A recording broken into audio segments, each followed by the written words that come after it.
Good afternoon, everyone. Today, I would like to discuss a little bit information about battery energy storage system, how it's going to be helping going forward when it comes to our electricity market, and also integration of renewable energy. First, I would like to introduce myself first. My name is Nihal. I work as a product manager for Solarity, and the heading will be how battery energy storage system is shaping the future of energy management.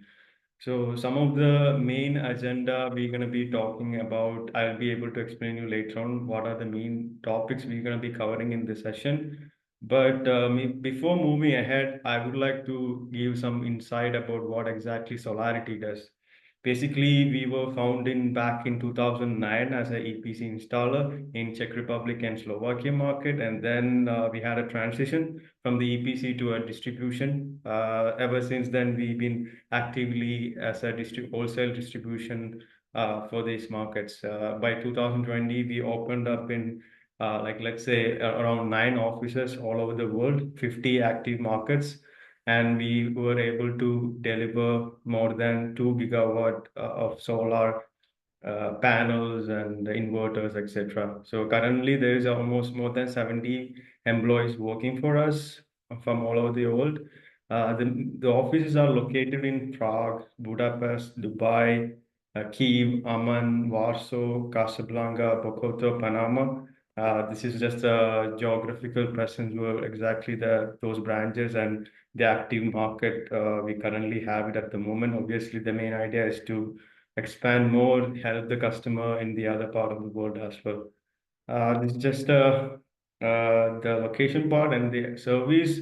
We are not like a typical distributor, right? We not only distribute the product what you order, but also we give added value. For example, technical know-how. So in case if you have any questions regarding the module, inverter, battery energy storage system, or mounting structure, whatever it may be, we will be able to help you technical because we have a technical department. So only whoever is going to be having any questions, they will be helping you right away with all kind of concerns. And we also provide training sessions. It could be in person or webinar like this. We also have it like for local languages, could be Hungarian, Bulgaria, wherever the market which we have, we also offer them in their local languages. And also the financing, we work with major banks and we offer credit financing, factoring depends on the sum. We work with most main banks in the country, so it's much more easier for the customers in order to finance with us. So we have all those support as well. And the logistic part, we have another dedicated department who will only take care of the logistic part. So because it's really important that the product what you guys order reaches the exact location. So even if it could be a multiple location, we'll be able to deliver on time. We work with mainstream logistic companies in order to do that. And also there's a partner program, which is basically for our long-time customers. So depends on their purchase, they could be added basically. It could be either platinum, gold, silver based. You'll be able to find more details about this in our website basically. So there's a lot of added value for this partner program and obviously the local support. So for each market we operate, we have a dedicated technical support team and sales representative who's going to be helping you throughout, right, from the whole process basically. So like I mentioned, we are not just a typical wholesaler. We provide this added value because at the end of the day, we are like let's say distributing a module, inverters, battery system, whatever required for a PV plant. And it requires like additional information, right? It could be either technical details, logistic part, training, financing. So it's like a one-stop solution for this kind of projects, basically. And yeah, let's come back to our current topic today's. So the main agenda will be in this session will be about the market demand. What are the current market scenario? How the battery solution is going to be more popular going forward in the future and also in the present as well. And some of the main application in CNI, which means the commercial and industrial applications, and the solution delivery process. How we're going to be whenever we receive some kind of inquiries from the customer, how we're going to be proceeding with those kind of inquiry, what will be the process. I'll be explaining you in detail about that. And then the products which we're going to have in our portfolio, a little bit information about that. And then obviously utility scale battery energy storage system. I'll go through step by step how customizable it is, because compared to the CNI, utility scale is a bit more, let's say, it really depends on the customer's applications and their needs, and there is no like a standard solution for that. So I'll explain you later on what are the main things to be considered when we, receive the inquiry, how to size it, etc. And obviously, the next would be about energy management system, how important, how crucial it is in this kind of system in order to utilize the capacity from the batteries appropriately. And obviously, towards the end, we will be having a Q&A session. So please feel free to ask all the questions which you have. I'll try my best, my maximum capacity to answer them. So even during the presentation, if you have any question, you can type in the question there, and then I can address them toward the end of the session. Yeah. Either way, yeah, feel free. So today's main topic would be, yeah, this, and we're going to be covering mainly about commercial and industrial battery energy storage system, and also a little bit about the utility scale. So let's start from the best market itself, how is it evolving. So as you probably know that recently there is a large increase in the negative price in the electricity market, especially when it correlating with the solar generation. As you can see over the here, there's a large deployment of PV power plants in Europe, right? So it also increases the negative prices. I mean, 2022 and 2023, there is a reason for it, obviously, because of the Russian-Ukraine conflict and reviving from the COVID, we needed more electricity those times. So that's the reason we couldn't see much of negative prices. But going forward, at least till 2027, according to the energy expert, the negative price is going to be increasing. So what exactly the reason for this negative prices? It's mainly because whatever the solar, the renewable energy which we're going to be having, it's going to be only producing during the 4 or 5 hours during the afternoon, right? The sun is not going to be present throughout the day, and it's only available from, let's say, 11 to 3 or something like that, 3 p.m. And that this also highly depends on the seasons, for sure. So some in the winter season, it could be even lower, right? And the issue is that the main demand for electricity usage is during the morning, and also and the next peak time would be late evening, night, right? This is the time which electricity is mostly required. And whatever the electricity is being generated from solar is not being utilized properly. Let's say during that specific hours, whenever the solar is going to be generating, the demand is lower and the supply is higher. So in that cases, obviously the grid can't store it. So obviously it will lead to the negative prices, right? The how it works is that the grid has to be in a 50 hertz. This is like the norm for the European sector. I mean, for the US, it's 60 hertz. So if it's going to be exceeding the demand, then I mean exceeding the capacity, then it will be more than 50 hertz. And likewise, if it's not going to be meeting the supply, sorry, the demand, then it will be below 50 hertz. So the only way to have it is obviously like there's like another news is that in last year alone in Europe there's almost 12 terawatt hour curtailment, which is basically wasted, right? Obviously, this is going to cause more CO2 emission as well, and the solar or renewable energy is not being integrated properly. So the only way to tackle this kind of issue is basically by adding energy storage system, right? Because going forward, the use of the need for the electricity is going to be increasing even more, especially the transition from combustion engine to the EV cars, data centers. I mean, there is a big up, like let's say upgrading the AI, right? So we're going to need more data centers. So the consumption for the in general for whole world is going to be increasing even more. So the idea is to integrate more renewable energy, right?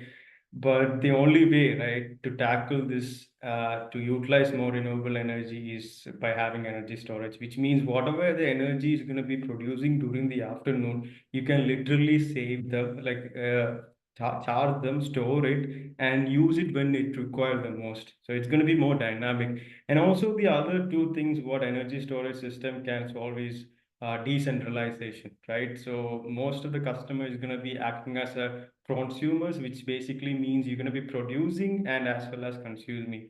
So with the issue is that with PV only projects, the revenue is really limited because previously the government or the local regulation provided feed-in tariff, which actually led them to like also give them push to have more PV power plant in the future. But the thing is that they are stopping this because it doesn't really make sense now to have this because the whatever the energy is not being utilized properly. So the only way to tackle is, like I mentioned, is having more battery energy storage system. So depend on the consumption profile or demand of that specific area, you can actually utilize it and take part in electricity markets and everything. And the other would be the digitalization of the electricity. So once you have this kind of battery system, you know how much energy you have and you have the control of it. So based on that, you could actually strategize your consumption and utilize it more effectively and distribution of like energy in the grid itself. So it's going to be enhancing, and this is the future and the present as well. So the only way to solve all this issue is by having energy storage systems. So the next section, I'll be talking about some of the behind the meter application, which is mainly used in CNI sector. Later on, I'll be also coming to the utility scale application as well.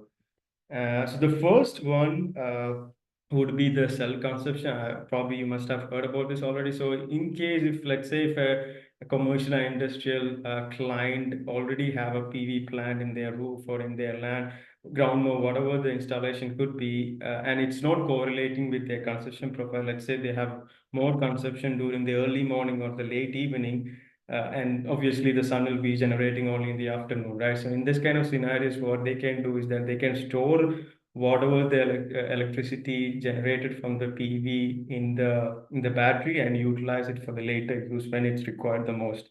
So you can see this is just a graph like on the bottom of this page. Like they installed the PV only, the return on investment was 2.8, but whereas if they added the ESS to it, it appeared to be 3 years. So there is only a zero point 0.2 difference, but whereas their revenue increased by 11%. So in every way, if you look at it, this is the only way to utilize the PV more because yeah, injecting the electricity to the grid from PV is not going to be the going forward. It wouldn't be that easy, and there is obviously grid has capacity, and if it's going to be exceeding that capacity during the afternoon when the demand is low, it doesn't really make sense. So you have to. This is the opportunity. Basically, the energy storage system can utilize. Basically, yeah. And the next would be time of use mode, which basically you're probably aware about the off-peak and peak time. What you can do is just charge during the off-peak time and discharge during the peak time. This is one of the application, I think one of the common application used in the CNI sectors. Yeah, obviously the return on investment is not that huge, but it could be higher as well because of the current market scenario, which I mentioned earlier about the negative price. Let's say you actually charge it during the negative price, which means you're getting money when you charge it and discharge it when actually when there is a high demand, right? So your revenue is going to be even more higher and the return on investment will be lower as well. So the market is going in that direction where the energy storage system can be utilized even more effectively. And the next would be peak shaving. This is like one of the most important application in the CNI sector because in some of the manufacturing unit, they probably have like high power required machineries, which means they require like high power for a shorter period. And how the CNI electricity prices in most of the countries that they've been charged based on their consumption charge, and then there will be a demand cost, access tariff, and tax. So the demand cost could be lowered by having this peak shaving, meaning that whenever the machine or CNC machine or welding machine, whatever the high power required machineries, right? When they are able to perform and you can utilize it from the battery as well. So that means the peak, whatever the peak demand cost you are paying, you could reduce it. Obviously, this could be highly depends on whatever the CNI, whatever that manufacturer or that center is used for. So this is also one of the most common application used for this kind of sectors. And next would be the backup power. This is a bit more complicated, meaning that it requires like additional, let's say, component in order to work. Because in some of the cases, right, if they require some kind of machineries which has to run throughout the day, then they require, and in case if there is a grid outage, then they could use it for like a backup power. So which means the issue is that inverter or the PCS is going to be working as a grid forming, because the other application they are working as a grid following. So there we need to check if the PCS is compatible with the transformer or whatever the LV box they connected into, and they also require like additional component like ATS, which is automatic transfer switch, to ensure the transition between the grid to the battery system, or it could be generated from the diesel generator as well. So the transition won't be there. There won't be any like let's say disruptions between the machineries when you have this options. So this is also one of the most common application used in the CNI sector, I would say. And we have to make sure that whenever we receive like a client who needs it for the backup power, then we have to make sure that it's sized in a way that it could back up the critical load, right? Whatever the machineries it really require that. So based on that, we have to have the power and the capacity accordingly. Most of the time, the ranges is from 30 to 4 hours. So we need to optimize the battery according to the case by case scenarios. But yeah, like I mentioned, this is one of the most, let's say, common application used in the CNI battery energy storage system. And then the another would be power capacity expansion. As you know, there is a large increase in the EV charging vehicles, and also they require like additional, let's say, additional electricity usage, which require high power, right? In that kind of scenarios, if the grid doesn't have the capacity to incorporate those power, then the grid needed some kind of upgrade, right? They need some kind of expansion. And in some of the cases, the grid construction will take, let's say, a long time, right? It will take more than a year, or it really depends on the local regulations and how fast it is.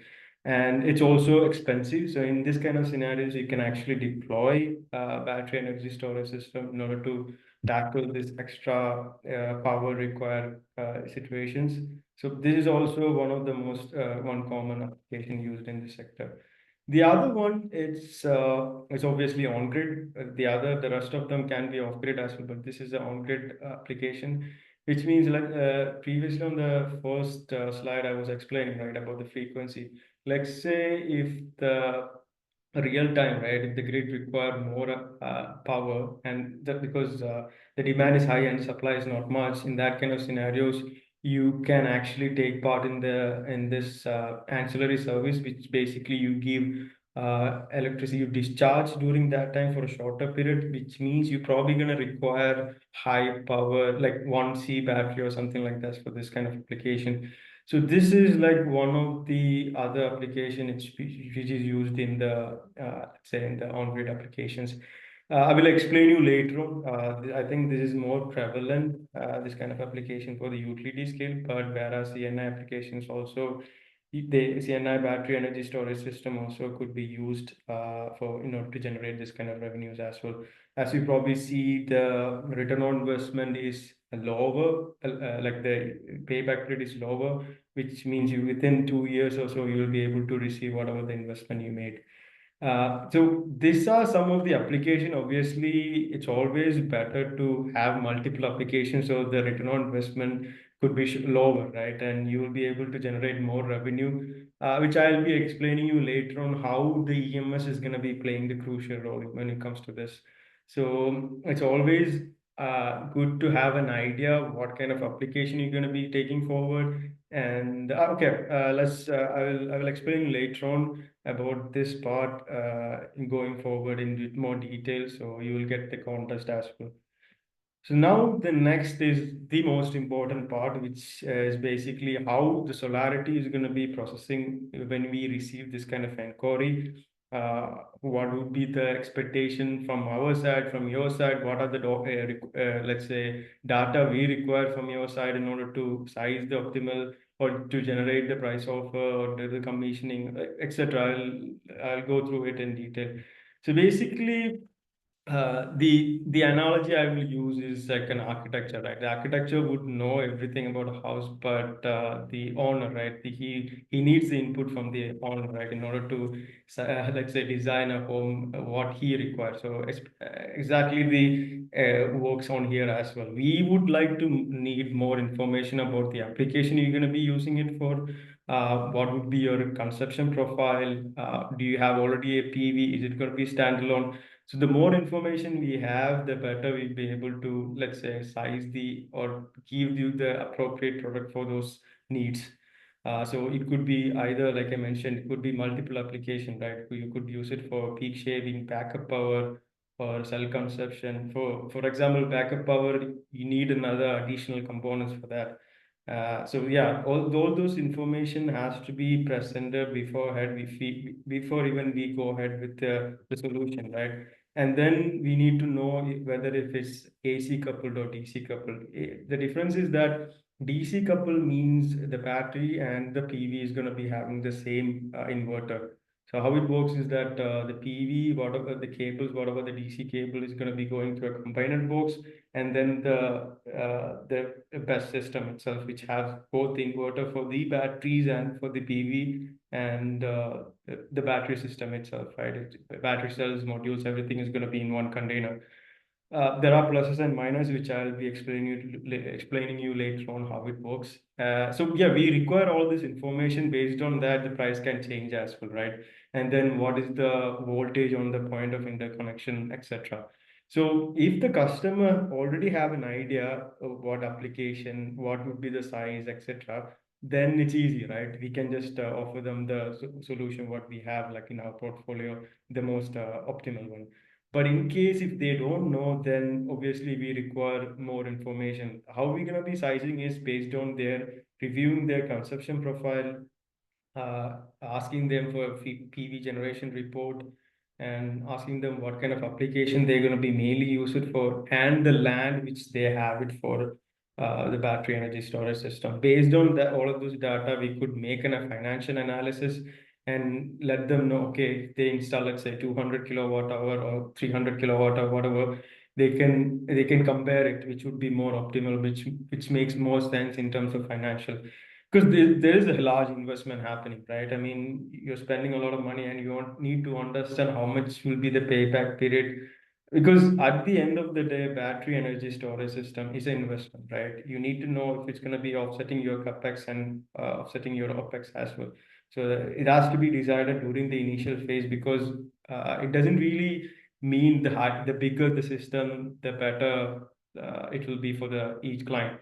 Depends upon all those cases, what kind of application, their conception, what are the main needs, that based on that we have to size it, because oversizing sometimes it wouldn't be, it will longer the payback period and it wouldn't make sense for them. So based on that, their budget, we could offer premium economy. And regarding the premium economy, I will explain you later on what are the differences and what do you need to know about it. So, and the next, like I mentioned, we will give, based on all of this data, we will give you both the options, economy and premium. I mean, again, later on, I will explain you in detail about what is premium, what we mean by economy, right? I mean, we not obviously we don't have any product in our portfolio which is like cheap or which is like less reliable or like bad quality one. Everything has certification and standards, so every products are reliable. But there are some differences between each other, which could be suitable for some kind of scenario and which won't be suitable in other scenarios. So in order to choose that, we need to have more information. That's why we were in the first slide I was talking about that. And yeah, we will. review the detailed quotation. So the price offer will contain all the information such as what kind of cell it's used, what will be the PCS, like whether if it's DC coupled, or what will be the rack size, what is the estimated delivery time, what is the O&M part we wanted to take care of, warranty condition, etc. So it will be a comprehensive price offer, not just shows just the price. It gives more information about the system itself. So you have all the information you need before even making a price purchase order, right? Like sales. So it's important that you guys know what you are investing, and we are here to explain you in detail. So the sales rep will be assigned to you. They could even let's say come to your site, analyze it, whatever what is the land at the moment you are designated for the battery energy storage of the connection will be assessment of the point of interconnection, and if there is any upgrade in the substation is required, what will be the transformer primary side, secondary side, whether it's compatible with the PCS, and also check the foundation requirement, grid integration, safety compliance, etc. So we gonna make sure along with the technical, like along with the sales representative, the technical support team also will come for this kind of site visit and understand the project in detail. Obviously, obviously we'll have the help from the manufacturer as well, so it goes in a really smooth way. And yeah, like I mentioned, once you go through that, once you have a clear picture, what are the upgrade you guys require for the point of interconnection, right? Because based on the PCS and some manufacturing details, they need to design the circuit breakers, fuses, relays, everything, materials, meters, let's say measuring equipments, communication interfaces, etc. So these are the components which actually has to be in the place in order to integrate right whole system, because this is a high voltage system we are talking about. So the interconnection, how it's going to be connected, if it's going to be off grid or on grid, there are certain things in order to ensure before the commissioning day. So on an average, all the products in our portfolio have a lead time for 3 months. So as soon as you make a purchase order or something, we will make sure that everything goes smoother beforehand when the actual delivery occurs. So during the commissioning, it could be even more simplified, right? And everything goes into plan. But obviously, this kind of things can happen in some kind of complications, and so we are here to help. We're not gonna be like I mentioned in the first one. We're not a typical wholesale distributor, right? Just selling the goods and that's it. We take accountability. We make sure that everything goes all right during the installation phase. Like I mentioned, whether it could be pre-sales, choosing the right product, and during the commissioning time as well, and the installation, everything goes smooth. Obviously, the manufacturing team also is going to be there, so they're going to train your customer EPC team as well if anything they need to know more about it. And yeah, so whether if it's something they require for substation or anything, those sort of things. And other than that, once the commissioning goes all right and everything, then our cooperation wouldn't end over there, right? We're gonna be helping you throughout, meaning in case if you guys have any issues, you could let us know, and we'll be able to help you regarding the after sales as well. So, oh, in case of troubleshooting or performance monitoring, and also even during the preliminary part, the end session, we're gonna make sure that you understand the operation and maintenance procedures as well. Because unlike module and inverter, battery energy storage system has to be treated a bit differently, because it's a chemical energy. At the end of the day, it degrade over the period of time and really depends on how you use it, right? So let's say if you're going to use more cycle in a year, more than 365, like double, and if the temperature is higher, you didn't take care much about it, then the degradation rate will be high, like double or triple, right? So it really depends. The longevity and degradation rate really depends on your usage, how you take care of the O&M protocol, how you like whenever you receive some data from the BMS, how you do it. So all of it really depends on your usage at the end of the day. But obviously there are performance warranties. So if you, let's say, cooperated with whatever the instruction they given to you, then it wouldn't be a much of an issue. but higher C rate will have, let's say, like it's a faster degradation rate because you're going to be using more cycle at once and more power is being utilized in a shorter period. So lower C will have a lower degradation rate. I will explain you later on about a little bit information about C rate, cooling type, AC coupling in bit more detail. So you'll have more clear picture going forward. So what I'm trying to say is that from the pre-sales to the after sales, we're gonna be there. So we make sure that everything goes all right.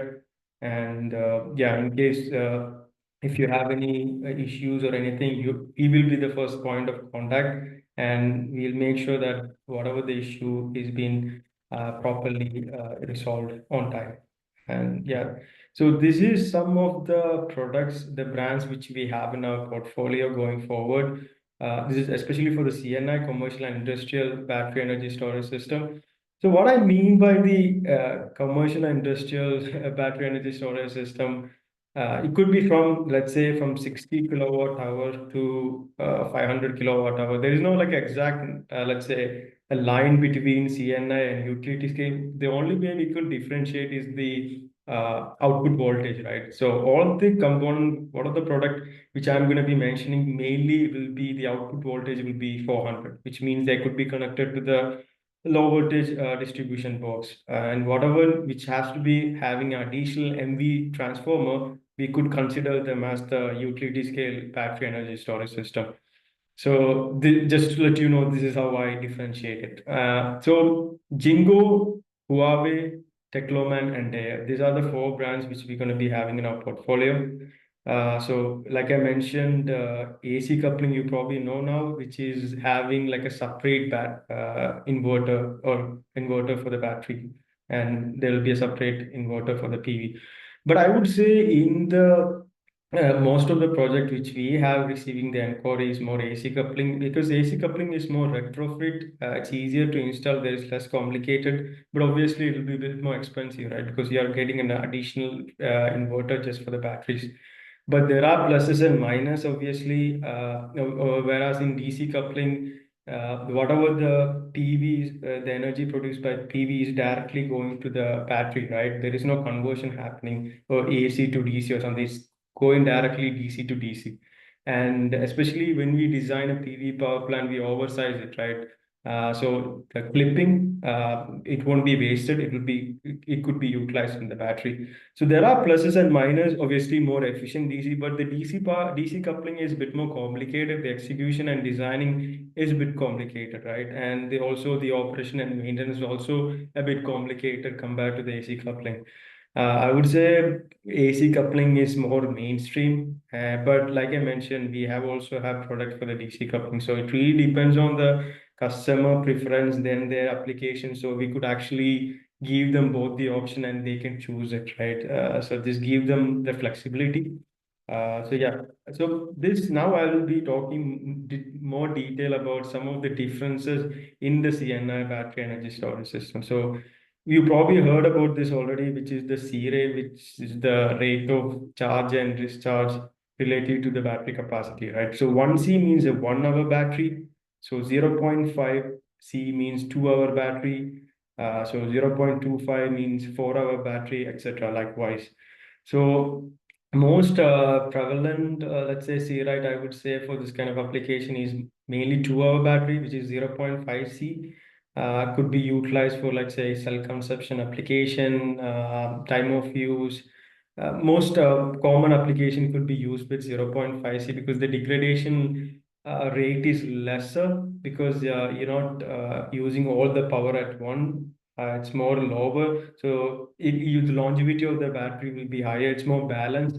Whereas 1C, let's say, if you're going to be utilized for backup power and it's require like there are machineries which require higher power, then in that cases, 1C would be the way to go. But let's say if they're going to be using it for the frequency regulation, right? In that kind of scenarios, also 1C. But the revenue will be higher, right? In that kind of application. So the degradation rate will be higher, but still you would receive the payback period within shorter period. So you could actually, okay, I will explain you another thing as well. Because of this let's say the degradation rate, right? The people could actually design the battery energy storage system in two way, which means let's say after 5 years, every year, like this is just a average data which I've received from the energy expert is that every year for almost all the brand, if they're gonna do 365 cycles per year, which means one cycle a day, there will be a degradation rate of 4%. This is like inevitable, right? This is an average. Obviously, this could be higher or maybe even slightly lesser. So let's say after 5 6 years, whatever the 20 megawatt hour, like let's say 500 kilowatt hour, and it will be reduced much more lesser, right? After 5 years. So what they can do is that they can oversize during the initial period itself, so that even if they degrade, it will come to the capacity what they wanted. That is one option. But obviously, initial capex will be higher for this let's say the way to do it. But then the other one would be the augmentation, which is basically you keep the space for battery modules and inverters. In case in the future, one of the degradation rate. This is also really let's say common one. So you have like big container and you keep the space so you can be adding it later on. Depends on the degradation rate. So this is the two way you could tackle this issue. But yeah, that's are the two ways. And next, like I mentioned, is the cooling time, right? I mean, like I mentioned, temperature and battery is like really important relation, right? I mean, the higher the temperature, the battery is going to be performing even lower, and the degradation rate would be higher. Let's say if there is an increase in temperature by 10 degree, the degradation rate would be double the battery. So the cooling type is really important. Air cooling and liquid cooling, these are the two types. Obviously, air cooling is a bit more cheaper and it could be utilized for this kind of application, right? Let's say 100 kilowatt hour to 500 kilowatt hour. It's a cabinet solution. So in that kind of solution, this air cooling would be okay because it will be more modular. So it does the job. But obviously, liquid cooling is better when it comes to transferring of the heat. It's more immediate. Air cooling would be more gradual. So liquid cooling is obviously preferable, but it's a bit more expensive. On the other hand, air cooling is a bit more bulkier, and the O&M part is a bit more complicated. Could be complicated because of the ventilation, and the transportation cost also will be higher, right? Because it's a more bulkier one. Liquid cooling is more compact in that way. So if there is a limited space for the batteries, then the liquid cooling would be more makes sense, right? And it's not that heavy as well. So, like I mentioned, depends on the scenarios. We can go either air cooling or liquid cooling, right? So, this has to be gone through case by case and understand what would make more sense for that certain application and client. And then another part is the AC coupling and DC coupling, which I already explained you previously. What are the differences? And then the standard warranty option. This is like I'm not saying about all the brand, but this is like the standard ones, right? 5 year, there are two options, which is basically 5 year product warranty or 6,000 cycle at 90% depth of discharge. So whichever comes gonna first, that will be the warranty. Basically, if they're gonna use 6,000 cycle in let's say 2 3 years or maybe less than the 5 years, then that will be their warranty, right? So regarding the after sales, I just want to let you know the main process, how it's going to be going forward, how it will, the time frame and the action will be taking place. Basically, within the 2 hours, whenever you let us know if there is any issue, basically all the information related to the battery energy storage system, you'll be able to see in the dashboard like EMS provider or BMS. So you can get those data, and whatever anomalies you will be receiving, you can let us know right away, and we will be able to, with the help, obviously with the help of the manufacturer, we're gonna be like troubleshooting it for you and try to resolve it within the 24 hours time frame. In case if it couldn't, and then within the 2 days, we'll be able to, like the manufacturer will be able to let you know the root cause analysis and preventive measures to minimize this kind of issues to happen in the future. And in case if it wasn't able to resolve it within the 2 days, within 5 days, an engineer from the manufacturer will go to the site personally and they will be able to change it, right? I mean, this kind of issues doesn't happen, but obviously this could happen as well. But this is the let's say the structure how the after sales support is going to be going through whenever the product is under warranty, basically. And also in some of the cases, let's say all these batteries, like I mentioned, is more like an investment, right? So in case if there is a downtime, right, happened and you lost that revenue, right? And in that kind of scenarios, some of the manufacturer is ready to even pay the compensation. But obviously, there are so many preconditions, which means they need to know that you have followed the O&M protocol and everything in order to eligible for this kind of situation. So like I mentioned, we make sure that even the after sales support, everything goes as smooth as possible so that you can utilize your the energy capacity even more fuller, right? And get more revenue at the end of the day. This is just a picture which shows what exactly the main component in a CNI cabinets. So everything, the most basic component is the cell. So most of the battery manufacturer which we have in our portfolio in this here uses 280 ampere hour batteries. And this, how it works is that this whole battery cell is going to be connected in series to make it a battery module, basically. So every battery module will have a BMS which is going to be calculating the current, voltage, and temperature in order to calculate the SOC, right? The state of charge, basically. And then these battery modules are connected in series again to become a battery pack. And this whole battery pack will have another BMS, basically. You could call it BMU. It depends on the brand. They have different name. Basically, two second layer BMS, right? Then this is going to be balancing the circuit. So you'll have more information how this each battery cell is going to be working with that respect. And then there will be let's say another PCS cabinet over the on that picture. You'll be able to see the PCS. So depends on the brand. It could be either central PCS or modular PCS, right? So there will be like couple of like two let's say two PCS or three PCS like smaller size. Could be modular or could be central PCS. So it depends on the brand. This could differ as well. And then obviously the sensors, the fire alarms, thermal management system. So in this case, it's air cooling. It could be, sorry, this is a liquid cooling cabinet. So which is, like I mentioned, which is a bit more compact, right? And yeah, so this is how the main component basically. You have the smoke detector, gas detector, all the switches, the cables, the HV cable, etc. So everything is gonna be included in this. So this is like a AC coupled, let's say, battery energy storage system. So DC coupled means even there will be a combiner box as well inside, or maybe external. It really differs as well. This one, but it will be a bit more bulkier in that case. So yeah. Just to give an idea, this is like the basic component inside a CNI cabinet. This could differ here and there slightly, depends on the brand, but structural on a skeleton level, this is how it's supposed to look like. Yeah.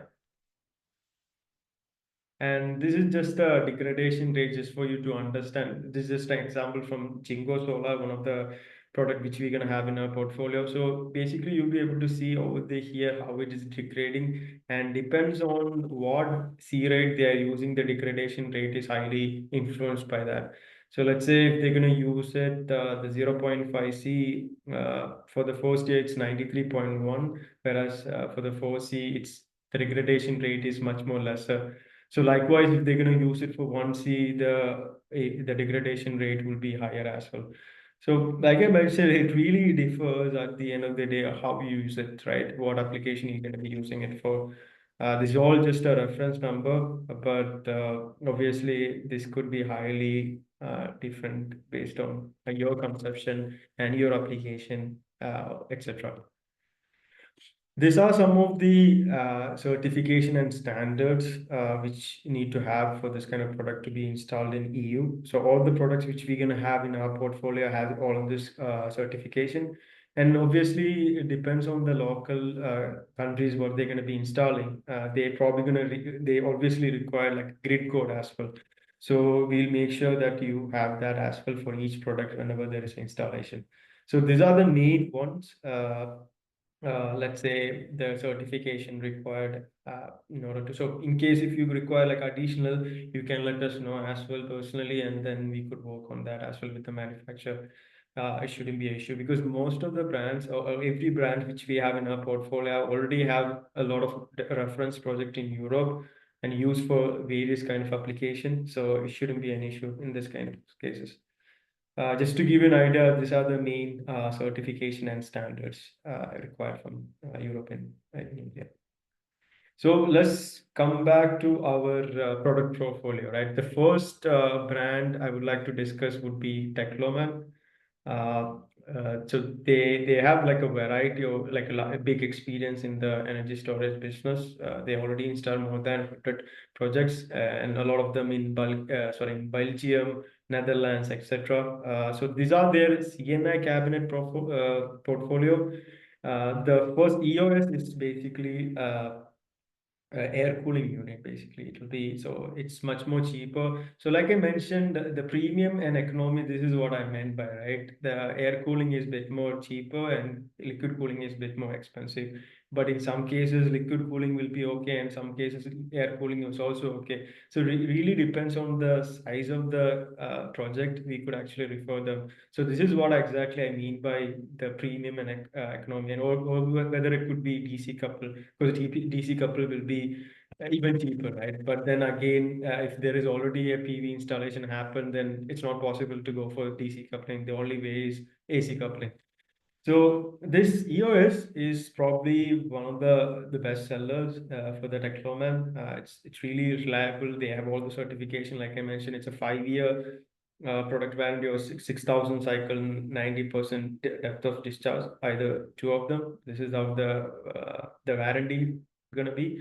And yeah, it could be utilized for various applications and it could be connected parallelly in order to size it, let's say for 500 kilowatt hour or something. The power which comes is 100 kilowatt hour, 150 to 100. So you have like an option to have 2 hour battery, 1 hour battery in EOS. And the Alcor is the liquid cooling product, which is highly, I mean, it's one of the also top sellers in their product. Is could be utilized for, let's say, the application where they require like above 200, then this would be like a optimal solution in that case. So for both of them, EOS and Alcor, PCS is integrated. There is no any additional, let's say, a cabinet is required for PCS. Everything will be included in this.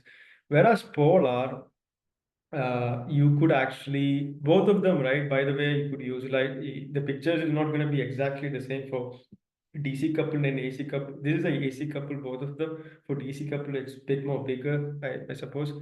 And then the Polar, it's a bit different. So all the, let's say, the product which we have in our portfolio can be considered as AC block, which means PCS is integrated in the battery energy storage system. Whereas in Polar, you could actually buy a PCS. The one cabinet is PCS and one cabinet is battery energy storage system, which means if you require, let's say, like a 5 hour or 4 hour or 6 hour batteries, then it's possible. Basically, you have a PCS and it can connect up to multiple battery, the battery capacity in this case. So this is actually really, let's say, flexible in that terms. Let's say if the customer have like hospitals or healthcare, right? In those kind of scenarios, they require like a longer duration battery, but they don't require higher power at all at once, right? In that kind of scenarios, this will be suitable. Let's say in 1C, it's mainly used for high power machineries, and 0.5C could be utilized, like I mentioned, for cell consumption, those kind of application where you don't really require high power, but at the same time, you could dispatch the power when it's required. So it's more balanced, I would say, 2 hour, but 4 hour battery, 5 hour battery may not be suitable for all the application, right? Because that means you can only use like a certain, like up to 1.5 cycles or something, like if the hour is high. So this actually gives a lot of flexibility in terms of choosing the right product for the customer according to their application. And the next would be the Jingo. Obviously, this is a AC coupling solution. So they have like so on a standard, it's a 2 hour battery. But if it's required, then they could actually do 4 hour and 1 hour. battery as well, but the mainstream production line is for 2 hour battery, just to let you know. And they use 280 ampere hour batteries, EVE batteries. And yeah, they have the air cooling as well. So it's a bit more sophisticated and more compact in that way. So yeah, all this. And another thing is that for the past 5, 6 years, there is a like higher decrease, right, in the rate of thermal runaways, right? I mean, batteries are prone to fire, right? But in last 5, 6 years, there's a reduction of 97%. So all the batteries which we're gonna have in our portfolio meet those standards, have that fire suppression units, and tackle this kind of issues, right? So in terms of safety, all the batteries are on point. Just to let you know beforehand. And then the CNI, the Huawei batteries, I would say this is a bit more premium. There is the additional advantage of this cabinet, I would say, is that they have an additional optimizer. So in every battery module, right, like I mentioned, there will be like hundreds of battery cells connected to the in series, right, in one battery module. So this optimizer is going to be making sure that all the battery cells in that battery module will have same SOC. So at the end of the day, what it makes sure is that it utilizes every battery cells fully. Because some of the cases, one battery cell will be like 60%, another will be like 80%. And when we trying to like discharge, right, it wouldn't be able to utilize it everything properly because whatever the biggest number, right? It's going to be taking care of that, and the other cells won't be utilized, and obviously it's going to be leading to degradation rate will be higher in this kind of scenario. So what this optimizer is going to be making sure that every cells are balanced properly, and so how their safety mechanism is that with all the data, right? Obviously, which you have it from the BMS, it has like a 24-hour preventive maintenance option. So they based on the data, right, like the temperature, voltage, and the current, they can actually predict if something is going to happen in the next 24 hours, which obviously consequently you could avoid that and avoid the downtime and increase the revenue, obviously. And the next would be there, it's a real-time monitor in 24 hours. So in case if there is an issue, you could actually like rectify whatever the issue within the real time. And also the other part is the isolation. In case one of the battery modules is affected, it wouldn't be, let's say, spreading towards the other part of the battery energy, the system itself.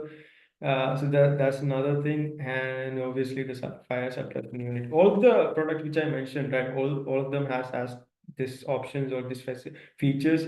But Huawei just has this DC optimizer, a bit hardware associated with them. This is just make them a bit different compared to the other. But on the other hand, it's a bit more expensive, 20 to 30% even more expensive, and it's high. So there are pluses and minuses, and it is air cooling. Like there is no option to have a DC cool, sorry, let's say liquid cooling in this case. As you can see, it's much more bulkier, so the transportation cost will be higher, and also it only has one.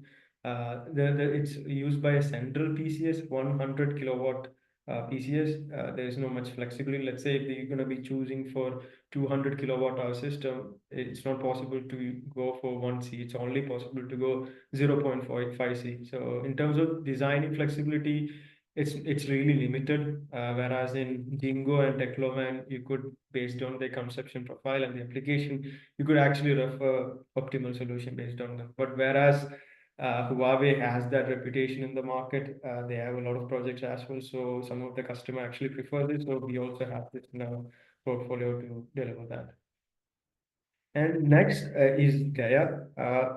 So all this product which I mentioned previously is going to be starting, let's say, from 100 kilowatt hour, right? So whichever the, let's say if the client requires some battery energy storage capacity, which is below 100, then we could actually offer this.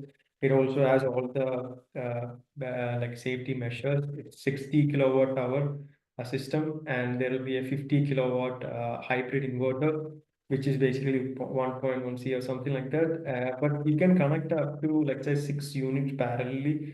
So it's easy to expand it. The installation is much more easier. So yeah, so we, like I mentioned, we could actually provide based on the whether if it's a small one or the in a medium or bigger, we could actually there are product in our portfolio which we could suggest, and based on that you could actually choose it. So this is also another let's say product which we have. And now, all of this product is, like I mentioned, is CNI cabinets, right? It's pretty straightforward. You have all the system incorporated in one cabinet. Either it could be 100 kWh, 200 kWh, 300 kWh. It's pretty standard solution. There is no much of a customizable. The only thing more information we require is basically what you're going to be using it for, right? Like basically, what is the consumption profile and all of that.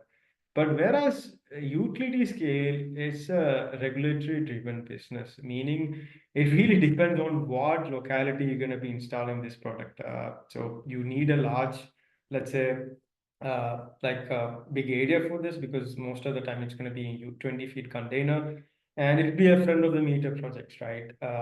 So the main revenue stream will be obviously the grid support, frequency regulation, which I mentioned earlier, balancing the supply and demand to maintain the grid stability, and also the black start, which means restoring the grid after a complete shutdown. So in that kind of scenarios, you probably require high capacity batteries, and you could actually make revenue out of that as well.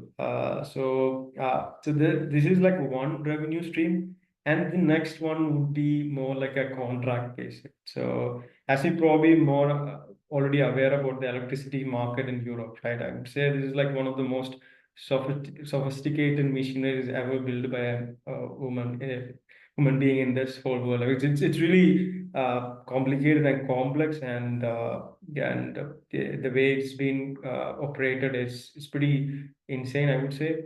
So how it works is that one of the other revenue stream is having a capacity reserve capacity agreement. So let's say during the winter time or summer time, and you basically reserve this a certain amount of capacity for the grid, like for the TSO. And how it works is that, let's say if there is a heat wave and there is a high demand and the supply is not there, then you can actually reserve, right? Whatever. And how it works is that you're not going to be, the capacity, whatever you reserve, it wouldn't be utilized every day or something, only for specific time and for shorter period. And you're going to be guaranteed the payment, right, for the entire period for just for reserving that capacity.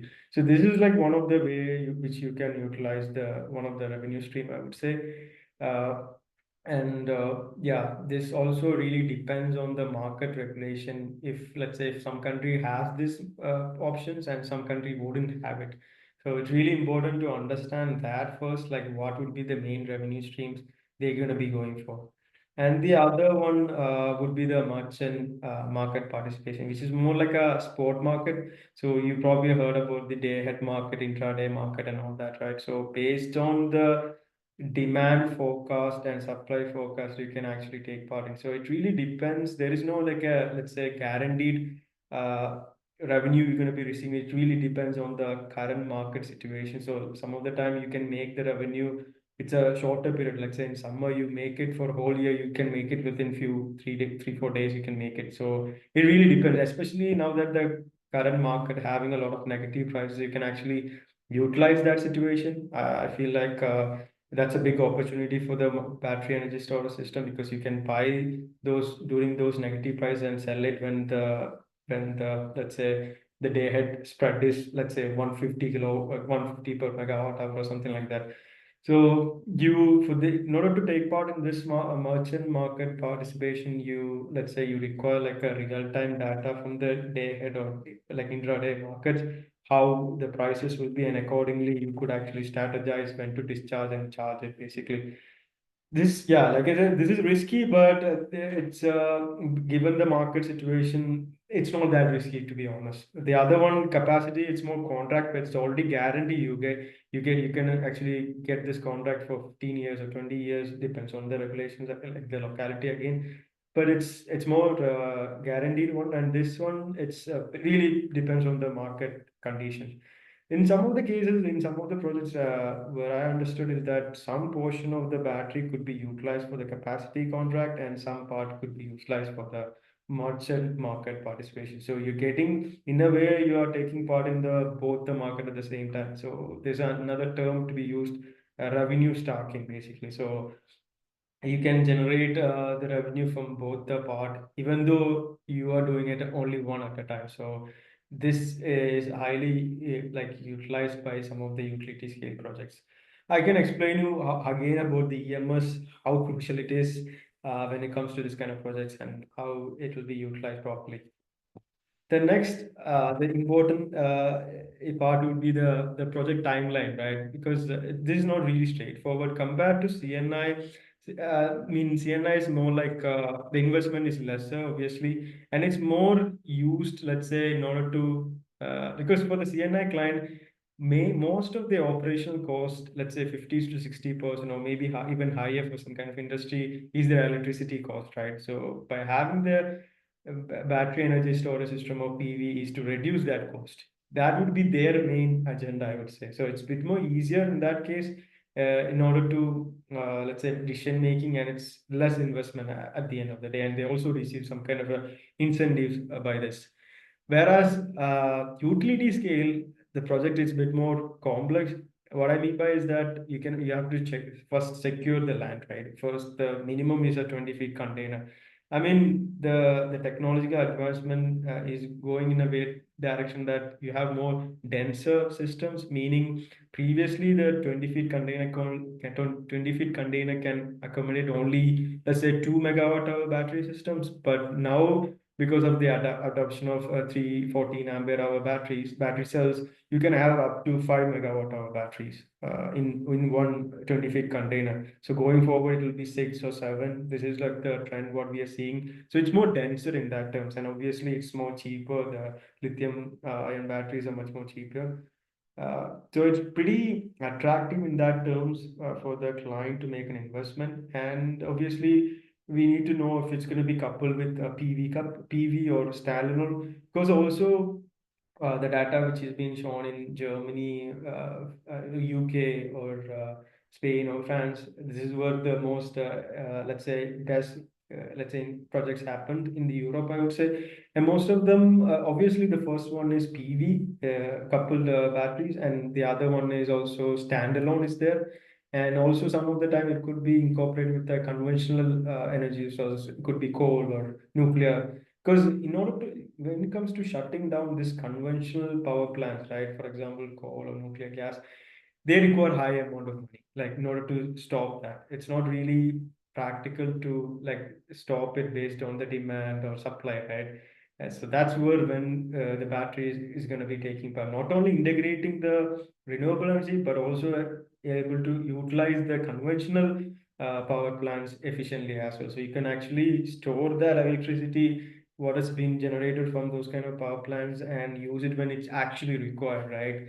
And obviously, the other one would be the geotechnical report to assess what kind of soil stability, whether it's suitable for construction, or if they require like additional, like a, let's say, uh, pull-out test in order to assess what is the soil condition, or if they require to have a concrete slab, what would be the foundation will be, all of that. But obviously, this is something you can could happen later on as well. And for the most important part is receiving the grid connection agreement, right, from the DSO or TSO, right? Depends on if it's going to be high voltage or medium voltage.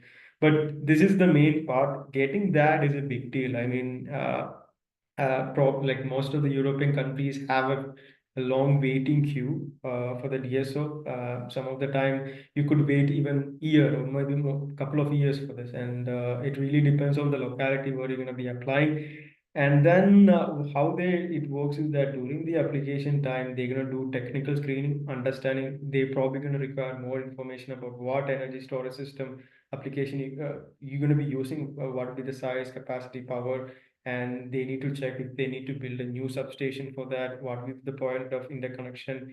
Because it's always better to have this kind of projects nearer to a PV or near to a substation, right? Because the PV, if it's near to a PV, then that means there will be a high amount of energy is going to be going towards the afternoon, which is like a off-peak time. So you could actually store that, and could be a negative pricing. At that time, you can store it and you could sell it when the demand is high.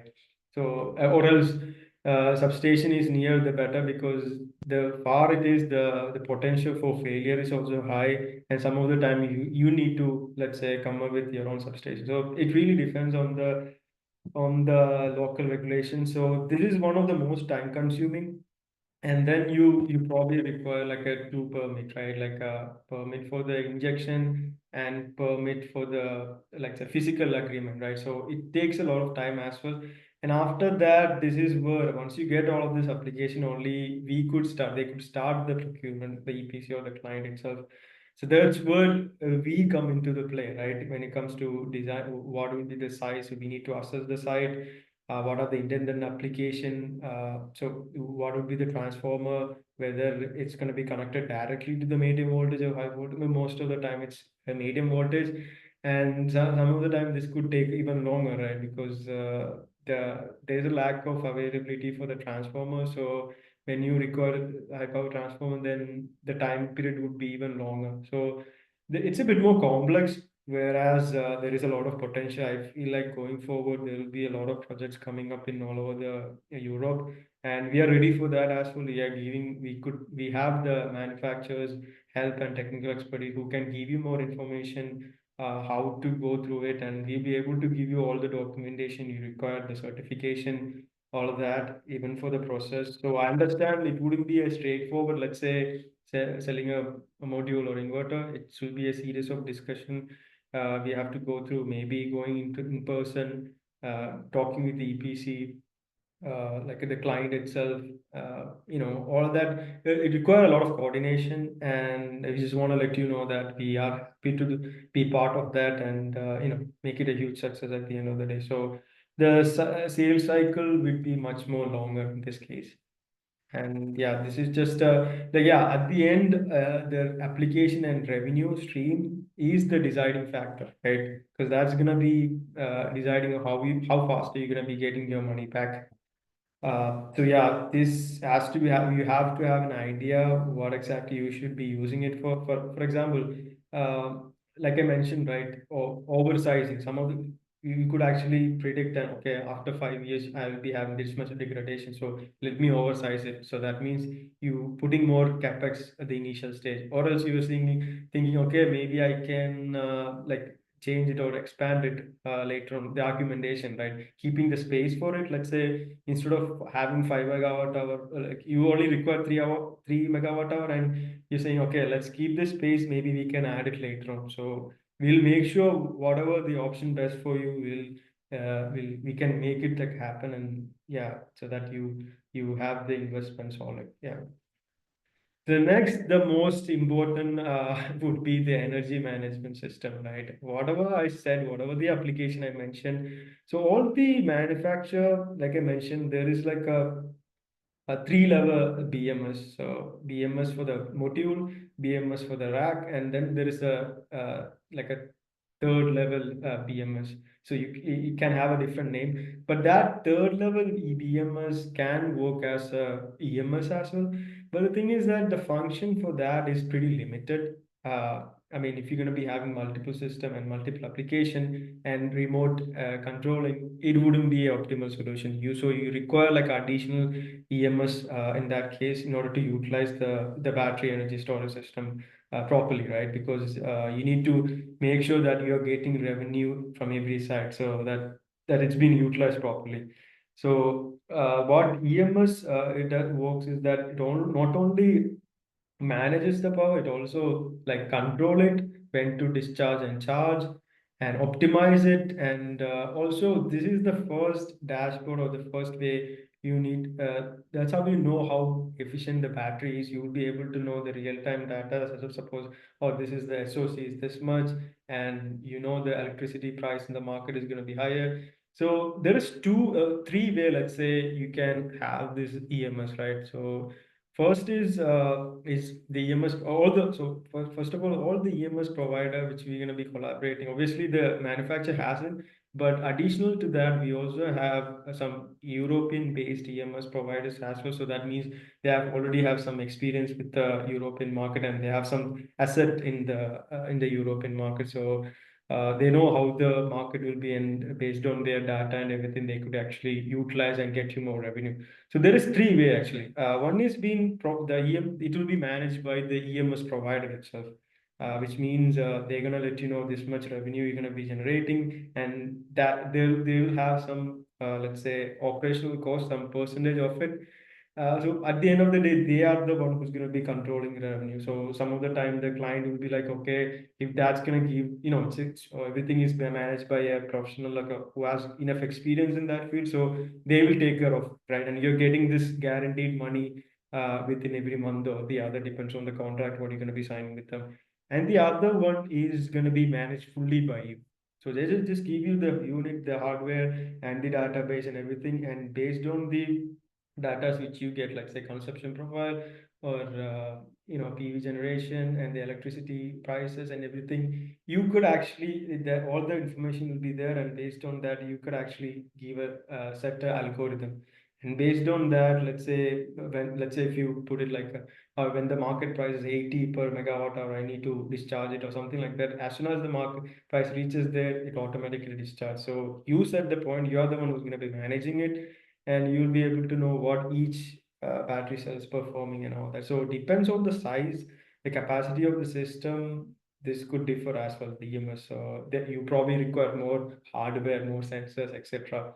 So that's another way. So then the third way is more hybrid, which means certain, let's say, part of the control will be owned by the EMS provider, and certain part will be by you. So if it's something like electricity trading or something, they could do it, and the other one, cell concession part, you could do it.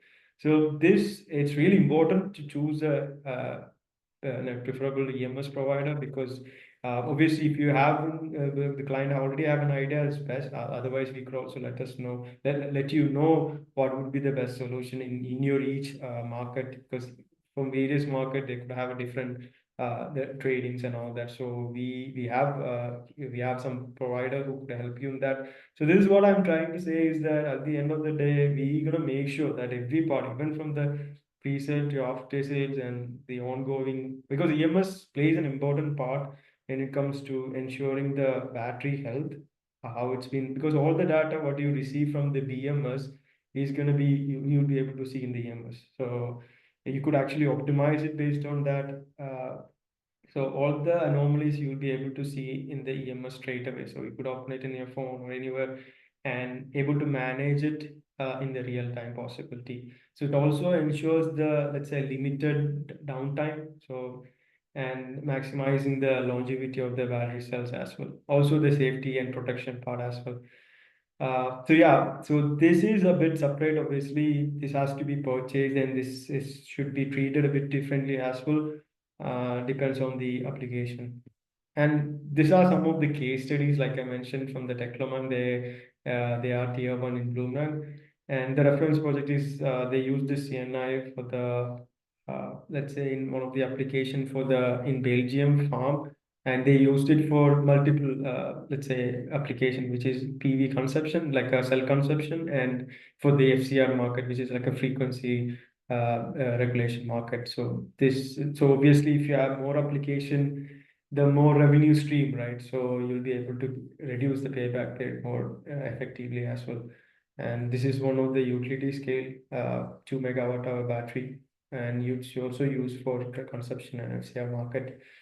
So yeah, like the how it works is that whenever you have this kind of projects, right, the main information, let's say for the CNI and for the utility scale, it differ, right? What are the information we require? So we created like a separate checklist, let's say, in order to retrieve it. So you just have to fill it, and some of the time you probably wouldn't have much information or idea about it. Then obviously we are ready to have this consultation and get you more feedback on that as well. This is another case study from Huawei. It's been used in Austria, and This is also used for multiple applications for cell consumption and peak shaving. And the payback period is like almost 4 years.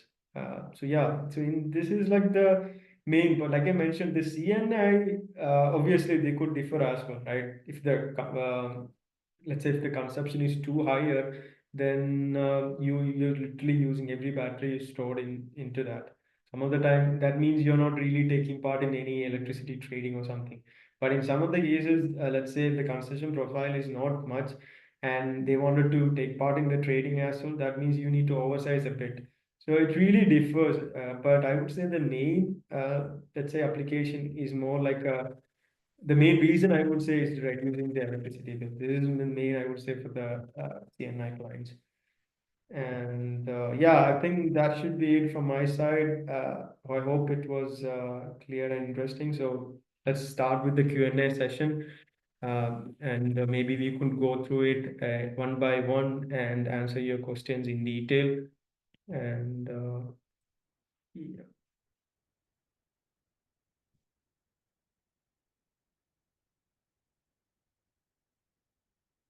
Yeah, so someone asked, is any one of you presented ESS support integrate? Yeah, so one of the let's say cabinet solution has this DC charger option, but obviously it will be a bit more expensive, but we do have that as well. So yeah, you don't need to buy an additional charger for that. It will be integrated within the system itself.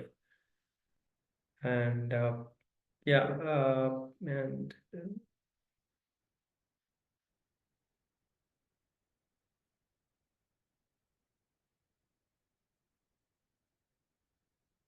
yeah, think okay, I'm receiving some questions. Okay, okay, I'll try to note it down and reply you later on, because yeah, and that should be the case. And yeah, like this webinar session has been recorded, so we're gonna be making sure that you send it again. We'll send it to you this video, and yeah, and let me know if you have any questions through the email as well. I'll be able to help you. I'm noting down some of the questions here, and we'll get back to you as soon as possible. And hopefully it was informative. And yeah, thank you for your time, and have a nice day. Bye. Thank you.